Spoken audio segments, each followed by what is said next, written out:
Good morning students. तो अभी तक आपने इस चैप्टर में डिस्टेंस, डिस्प्लेसमेंट, स्पीड, वेलोसिटी और एक्सेलरेशन के कंसेप्ट पढ़े। अब हम कंसेप्ट को आगे बढ़ाते हैं और अगला कंसेप्ट हम लेकर चलते हैं graphical representation. Graphical representation of motion. Graphical representation of motion. तो इसमें हम टू टाइप्स के ग्राफ जो हैं वो स्टडी करेंगे। One graph is distance time graph,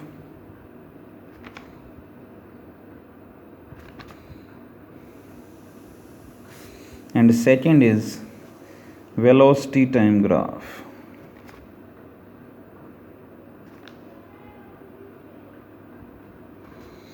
distance time graph and velocity time है ग्राफ। तो फर्स्ट हमारा डिस्कशन यहाँ पर रहेगा डिस्टेंस टाइम ग्राफ का।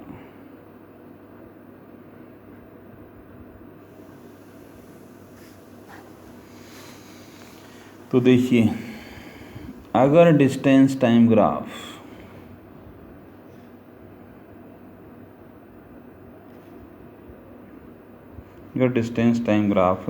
पैरेलल टू टाइम एक्सिस दे रखा है भाई, अगर distance time graph parallel to time axis दे रखा है तो उस ग्राफ के बेस पर आप ऑब्जेक्ट की मोशन के बारे में क्या बताएंगे कि ऑब्जेक्ट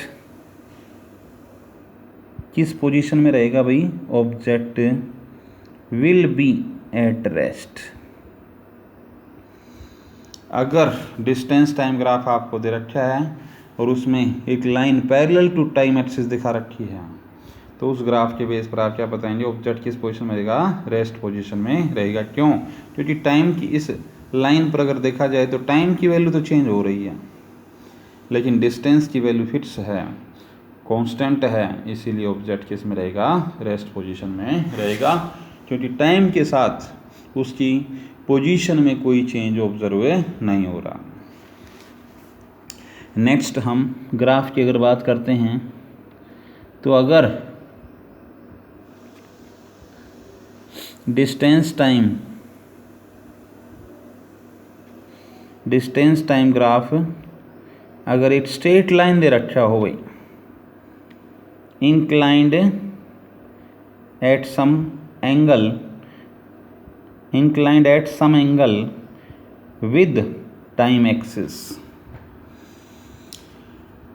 एक्सिस के साथ एंगल बनाती हुई कोई स्ट्रेट लाइन दे रखी हो डिस्टेंस टाइम ग्राफ में, तो उस ग्राफ के बेस पर हम उस ऑब्जेक्ट की मोशन के बारे में क्या कह सकते हैं कि वो कैसी होगी भाई, यूनिफॉर्म मोशन। यूनिफॉर्म मोशन का कंसेप्ट आपको समझाया था। जब कोई object equal distance, equal interval of time में ट्रेवल करता है तो उसकी मोशन कैसी होगी भाई, यूनिफॉर्म मोशन। और अगर स्पीड की बात की जाए तो कैसी स्पीड होगी यहाँ पर, यूनिफॉर्म स्पीड। इसी तरह से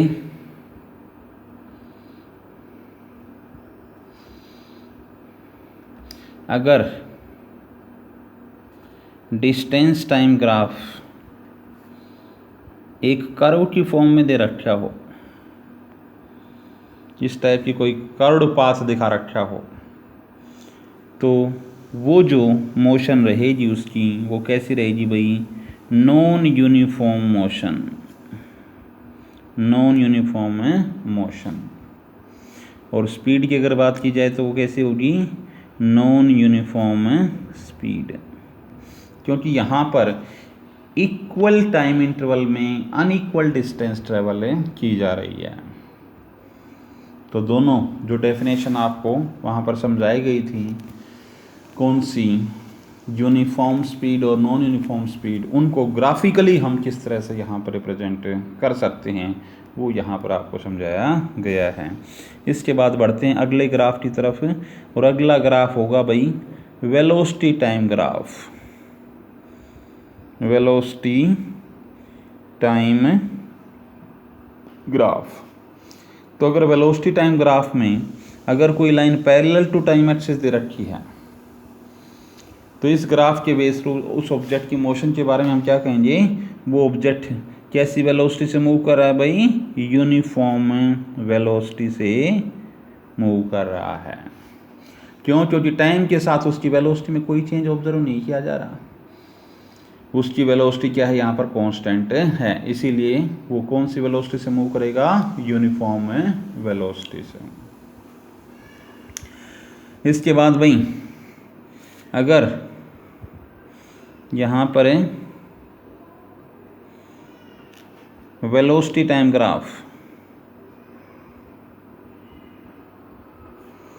वेलोसिटी टाइम ग्राफ अगर एक स्ट्रेट लाइन दिखा रखी हो which is inclined at some angle with time axis, और वेलोसिटी टाइम ग्राफ दिखा रखा हो, तो उस केस में जो ऑब्जेक्ट की मोशन के बारे में हम कंसेप्ट लेंगे तो वो कैसी मोशन ली जाएगी वहाँ पर। अब इक्वल इंटरवल ऑफ टाइम में वेलोसिटी में क्या आ रहा है भाई, इक्वल अमाउंट में चेंज आ रहा है, तो ये कैसी मोशन हो जाएगी, uniformly accelerated motion. Uniformly accelerated motion, ऐसी मोशन जिसमें एक्सेलरेशन की वैल्यू क्या रहती है भाई, यूनिफॉर्म रहती है, कांस्टेंट रहती है। जब वेलोसिटी में इक्वल इंटरवल ऑफ टाइम में इक्वल अमाउंट में चेंज आ रहा है तो एक्सेलरेशन क्या रहेगा, यहाँ पर कांस्टेंट रहेगा, यूनिफॉर्म रहेगा। वहीं अगर यही ग्राफ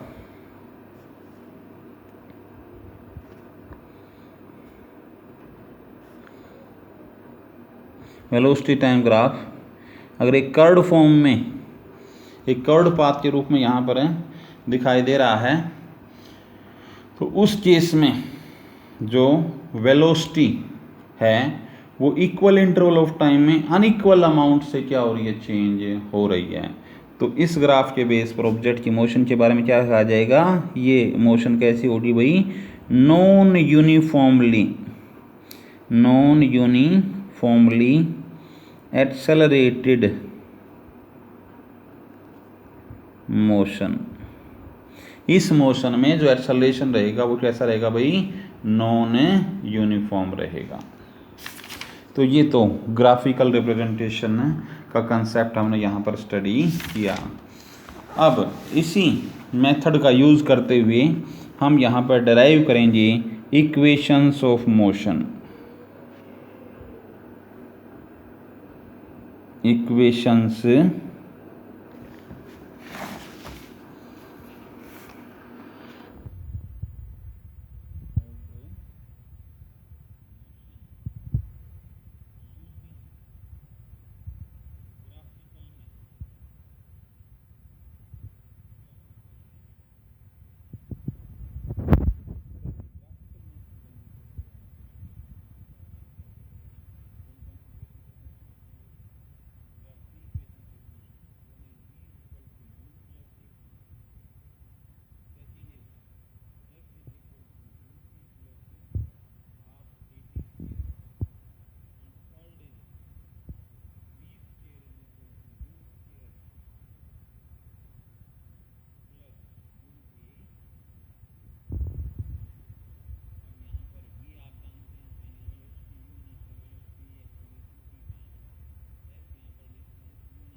तो इनको कैसे हम ग्राफ का यूज़ करके डिराइव कर सकते हैं वो देखिए। तो इसके लिए हमने एक वेलोसिटी टाइम ग्राफ बनाएंगे और इसमें आपको इस टाइप की कोई लाइन दे रखी है, इस टाइप की लाइन दे रखी है। तो ये उस ऑब्जेक्ट की क्या होगी भाई, इनिशियल वेलोसिटी, क्योंकि वेलोसिटी वाई एक्सिस पर क्या आ रहा है, वेलोसिटी, और ये उसकी क्या होगी भाई, फाइनल वेलोसिटी। तो यहाँ से अगर हम लाइन ड्रा करते हैं इस पर, तो ये टोटल हमारे पास क्या हो जाएगी, v का रिजल्ट। ये v का रिजल्ट हो गया, ये हमारे पास u का रिजल्ट हो गया, ये इनिशियल वेलोसिटी हो गई है, फाइनल वेलोसिटी हो गई। तो यहाँ से लेकर और यहाँ तक इतना जो यहाँ पर ये जो चेंज ऑब्जर्व किया गया वेलोसिटी में, इसको हम रिप्रेजेंट कर सकते हैं भाई किससे, v माइनस यू से। टोटल ये v थी, ये u थी, तो ये दोनों का डिफरेंस ही तो आ जाएगा v माइनस यू। और यहाँ से लेकर यहाँ तक अगर टाइम t लगा हो तो देखिए, अब फर्स्ट इक्वेशन इसको डेराइव करने के लिए हम एक्सेलरेशन का कंसेप्ट लेकर चलेंगे। एक्सेलरेशन का कंसेप्ट आपने पढ़ा था, किस रेट से वेलोसिटी में चेंज आ रहा है, change in velocity, change in velocity with time, time के साथ वेलोसिटी में कितना चेंज आ रहा है वो किस टर्म से हम लेकर चलते हैं भाई, एक्सेलरेशन से लेकर चलते हैं।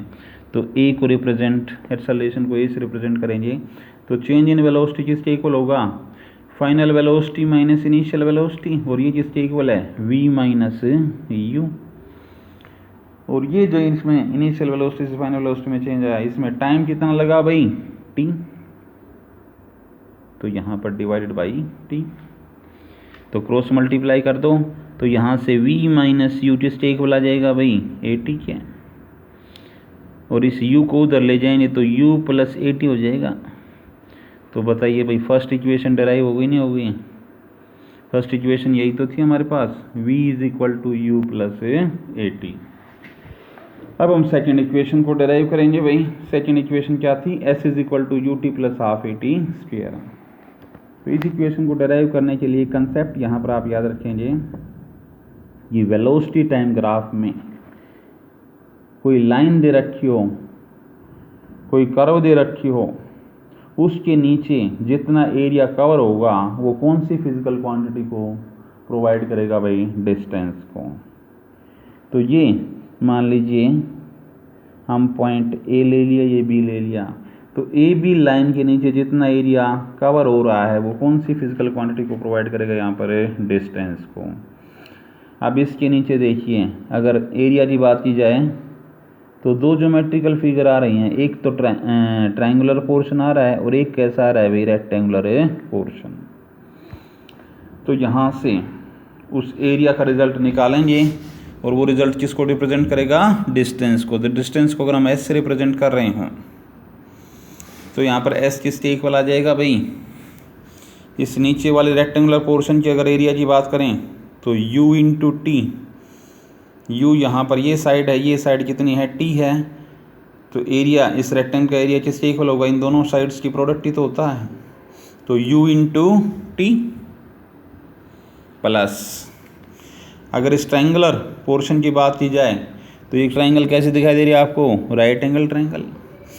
इसमें अगर इसके एरिया की बात की जाए तो area of right angle triangle किसके इक्वल होगा, half of base into height.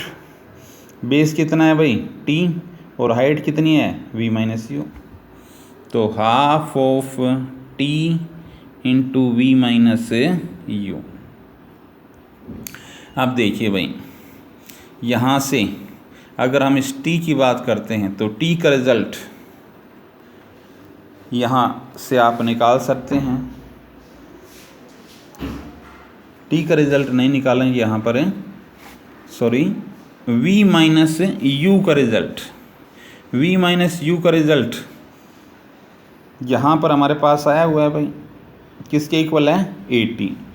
तो यहाँ पर ये हाफ ऑफ t तो एज इट इज़ रखे रहने देंगे और v माइनस यू की जगह पर क्या पुट कर देंगे भाई, 80। तो ये वैल्यू आ जाएगी भाई you t plus half of, अब मल्टीप्लिकेशन टर्म्स को आगे पीछे कर सकते हैं, तो ए को इधर ले आएंगे, टी को उधर ले जाएंगे, तो half of 80 square. Second result आपके पास आ गया इक्वेशंस ऑफ मोशन में, s is equal to u t plus half 80 square. अब हम बढ़ते हैं भाई थर्ड इक्वेशन की तरफ।